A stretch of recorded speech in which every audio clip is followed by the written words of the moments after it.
لا، روح حارب يلا. انما يكفيني شعور الجمعيه العموميه المحترمه، مشاعرهم طيبه، ويكفيني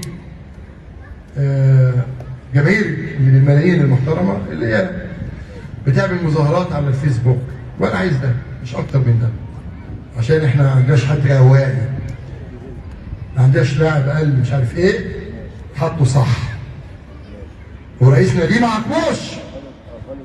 ما عنديش 3 لعيبه بيشخ على نفسهم بتوع امبارح ولا مروان، ده انت وسط ايد بامير المرتضى عشان تقعد معاه، راح تعمل تبص ونفس الكلام اللي بتقوله ده انت واولاد التاني اللي اتفه منك ده والتاني. ها فين ديك في مجلس ادارتك؟ مجلس اداره ايه؟ اذا كان امين الصندوق بيقول نفس الكلام.